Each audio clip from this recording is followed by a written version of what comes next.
44% के आसपास बलूचिस्तान का क्षेत्र है जो पाकिस्तान में बलूचिस्तान कहलाता है। तो वहाँ आप देखेंगे खनिजों को लेकर के देखेंगे, ऑयल को लेकर के देखेंगे, तमाम ऐसे खनिज व्यवस्था वहाँ पर है जो पाकिस्तान की इकोनॉमी को। आइए शुरू करते हैं इसी पर आज की रणक्षेत्र की बहस। हमारे साथ इस वक्त भारत से लेकर पाकिस्तान तक सभी तमाम बड़े अतिथि जुड़ चुके हैं। स्वागत करते हैं। हमारे साथ senior journalist doctor Sunil Kaushik भी जुड़ चुके हैं। सुनील जी, ये बिल्कुल क्लियर है कि पाकिस्तान में आज जो हो रहा है, पीओके में जो हो रहा है, बलूचिस्तान में जो हो रहा है, वो पाकिस्तान को सीधे सीधे चुनौती है। वो चुनौती जिसके बारे में पाकिस्तान की हुकूमत, पाकिस्तानी फौज ने सोचा भी नहीं था। उन्होंने सोचा कि फिर से फायरिंग करेंगे, लोगों को मारेंगे और ये चुप हो जाएंगे। लेकिन ये भूल गए कि अब पीओके में भी बदले हुए सुर इसलिए हैं क्योंकि वो उस ताकत को महसूस कर रहा है, वो ताकत जो भारत की ताकत है, और इसीलिए एक उम्मीद के साथ भारत से अपील भी की जा रही है। आपने सुना होगा कुछ दिन पहले सरदार अमन खान के साथ एक छोटी सी बच्ची थी, उसने भी कहा कि हम भी भारतीय हैं, हम भारत हैं। ये बहुत बड़ा मैसेज था।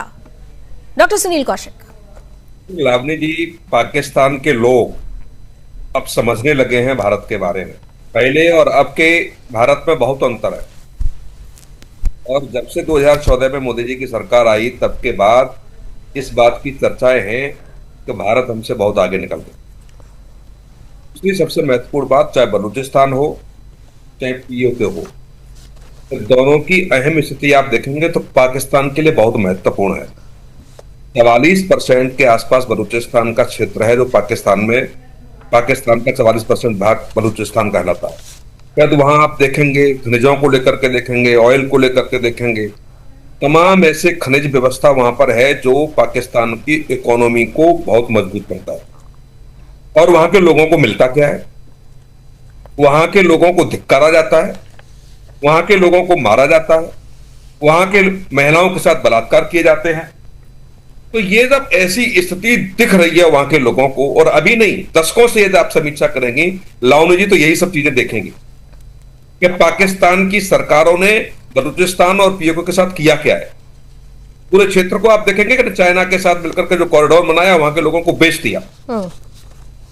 वहां के लोगों की दुर्दशा क्या है ये सब लोग जानते हैं, कहने की आवश्यकता नहीं है। हमारे दो सीनियर पैनलिस्ट हैं, उन्होंने बता दिया। अब आज वो समय है कि वो बिल्कुल सिर से ऊपर पानी निकल गया है, वो निर्णय लेने की पोजीशन में है, इसलिए पाकिस्तान घबराया हुआ है। और आप देखिए, मैं दावे के साथ कह रहा हूं, जो समय जा रहा है वो जा रहा है।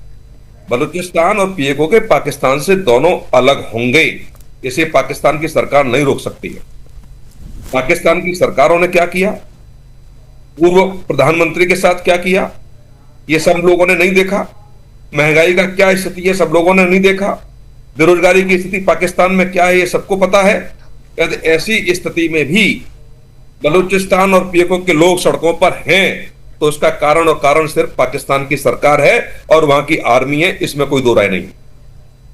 ये आप देखिएगा, बिल्कुल अंतिम निर्णय में है। लोग सड़कों पे, लाखों की संख्या में लोग सड़कों पे हैं और बिल्कुल आर पार के मूड में हैं।